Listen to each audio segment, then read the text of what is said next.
In the last video, we saw that a system could do work by expanding. In the situation we drew, we had the situation where the ceiling was movable. We had this piston, and we, like in our quasi-static process video, we had a bunch of pebbles. We removed a pebble, so the pressure in our system, if we assume that it was just so small that the pressure was constant, it pushed up on the piston with some force. We figured out that force, since pressure is force per area, we just multiply pressure times the area of our piston, and we got the amount of force we're applying. And we apply that, and then we multiply that times the distance that we push the piston up, and then we get the amount of work that it did by expansion, or the expansion work.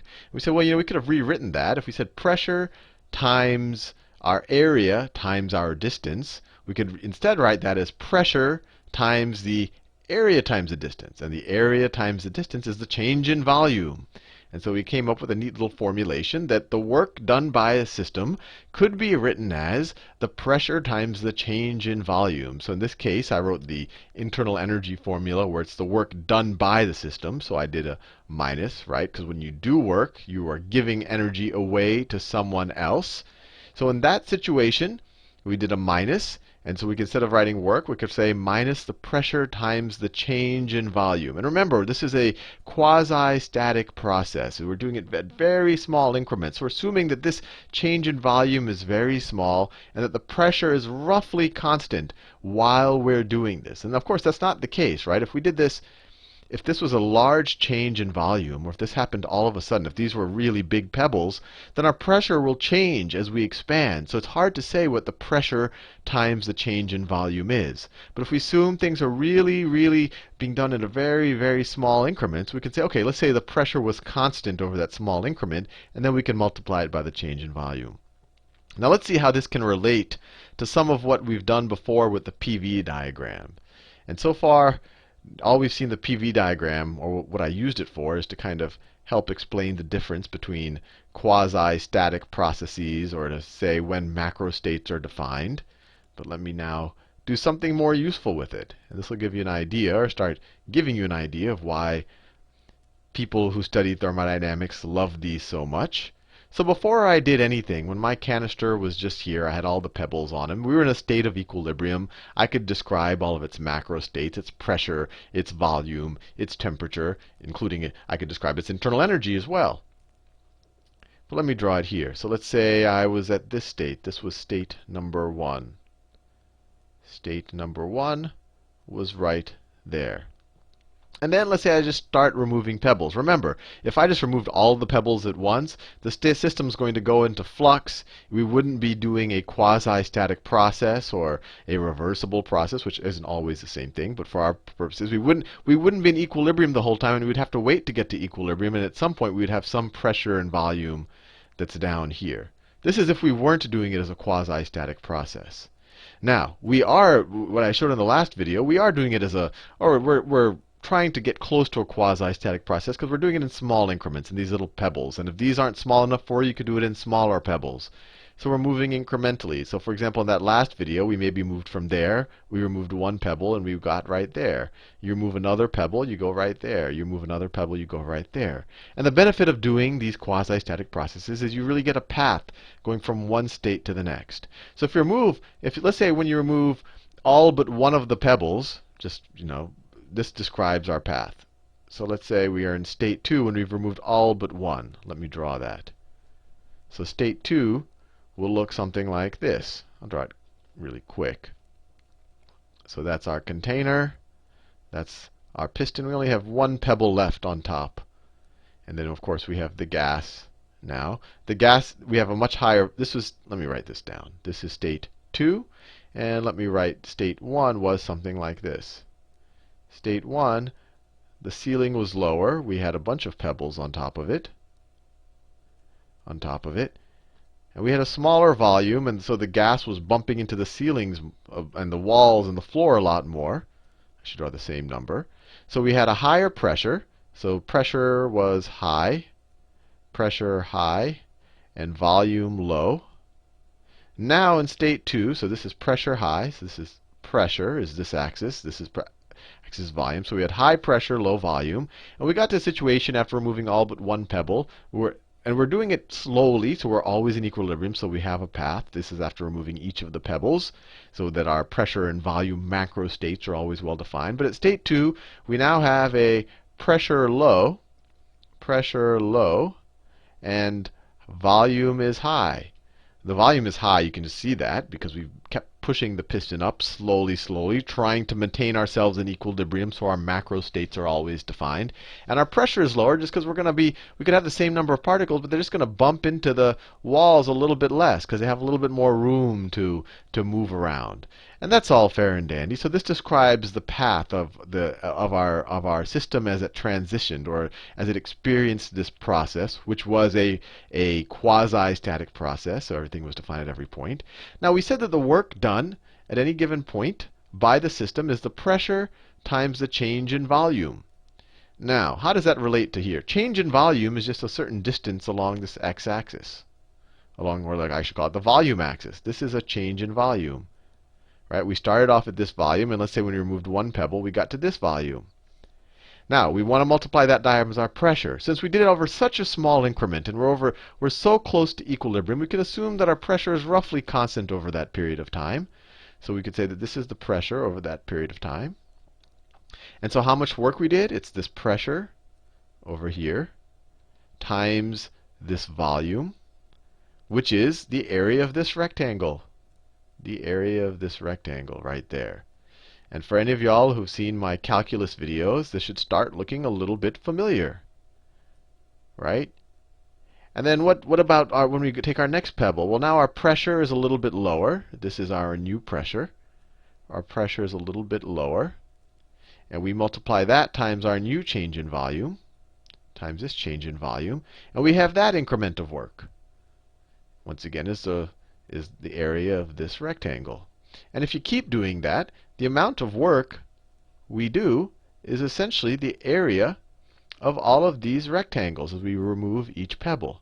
And now you might say, especially those of you who haven't watched my calculus videos, gee, this might be getting close, but the area of these rectangles isn't exactly the area of this curve. There's, it's a little inexact. There's a little error here. And what I would say is, well, if you're worried about that, what you should do is use smaller increments of volume. And if you want to have smaller changes in volume along each step, what you do is you remove even smaller pebbles. And this goes back to trying to get to that ideal quasi-static process. So if you did that, eventually the delta v's would get smaller and smaller and smaller, and the rectangles would get thinner and thinner and thinner. You'd have to do it over more and more steps. But eventually you'll get to a point, if you assume really small changes in our delta v, and in calculus world, that infinitely small changes, you write it as dv. So if you take a sum of all the pressures times the dv's, you get the area under this curve. So the way to think about it, when you're looking at this PV diagram, if someone says you're going from this point, this pressure and this volume, to this pressure and this volume, and they say, how much work did you do? You say, oh, okay, well, I just have to figure out the area under this curve. If you wanted to know the real math behind it, if you could get your pressure as a function of volume, and if you don't know if you haven't watched the calculus videos, you can ignore this little aside I'm going to do here. But we're essentially, this is this curve right here. If you could write it this way, let's say you could write pressure as a function of volume, right? And when you're in algebra, you learn a curve is y is a function of x, but here y is pressure and x is volume. So it's pressure as a function of volume. So the area under this curve is the integral of the pressure as a function of volume, that's the height at any point, right? Times our very small change in volume. So times our very small change in volume. And you take the sum from our starting volume, so volume initial to volume final. And we'll do this in the future when we especially when we start touching on entropy. But this is a neat result. Even if you don't know the calculus, or if this confuses you, if you've never seen an integral before, you could ignore it. But you could look at this intuitively and you say the work I did is the area under this curve. Now, let me ask you one more thing. Let's say some work is being done to the system. So we start adding some marbles back, right? So let's say we're going from this direction. Let's say we start at state 2 and we go in that direction. So direction matters. So let's say we go in that direction right there. So I should put some arrows, and I'm overloading this picture so much. Actually, let me just do a new picture. That's probably the best thing to do.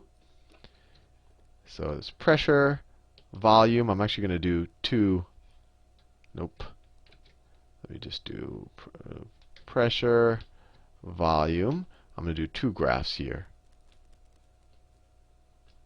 All right. So in the first one is pressure, volume, pressure, volume. We started here at 1, and we went here to 2.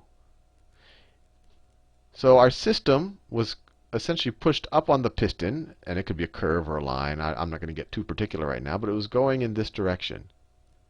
And so we can say that the work done was the pressure times the increase in volume at any moment. So the work done was the area under this curve. The work done was the area under that curve. Now, if we started at position 2, and we go to position 1, 2 to 1, now what's happening? Now we're compressing. So if we're going in that direction, you might say, oh, okay, maybe the work done by the system is still the area under the curve. Well, you'd be close. Because what's happening now? We're now compressing the system. We're adding the marbles back. We're putting energy into the system. So if we do that, remember, your work done by the system was pressure times an increase in volume. Now it's going to be your pressure times a decrease in volume. So when you go back in this direction, the area is not the work done by the system. It's the work done to the system. And maybe I'll do that in a different color. So blue or green for work done to the system. Now, let me throw you another little interesting idea. And this is actually a key idea. It's good to get the intuition here. So let me just draw a very simple PV diagram again. Nope. Used the wrong tool. Let me use another PV. So let's say we start at some state here, state 1, and I do something. I'm in a quasi-static process, and it's doing something weird, and I get to state 2 here. And it's going in this direction. Right? So my volume is increasing. So in this situation, what is the work done by the system? Easy enough. It's the area under this curve. Now let's say that I keep doing some type of quasi-static process, but it takes a different path. I'm doing something else other than adding the marbles directly back. So my new path looks something like this. To get back to state 1. So these arrows are going back. So now what is the work done to the system? Well, my volume is decreasing, so it's the area under the second curve. The area under the second curve is the work done to the system. So if I want to know what the net work the system did going from state 1 to state 2, and then going back to state 1, remember this is a pressure and volume diagram, what is it? Well, the work that the system did was this whole area under this brown curve. And then it had some work done to it, which is the area under this magenta curve. So the net work it did is essentially the whole area minus this red area. So the net work it did would be essentially just the area inside this loop. The area inside that loop. And hopefully you don't have to know calculus to do this, although calculus you would actually use to compute these areas. But I just want to give you that intuition that the area inside this closed loop is actually the amount of work that our system has done when it's going. And what's important is that the direction that it's going. So it increased volume, then decreased volume. So it's kind of this clockwise motion. This is the work that our system has done, which, I don't know, to me is a pretty interesting thing. And later we can use this notion to come up with some other ideas behind our state variables.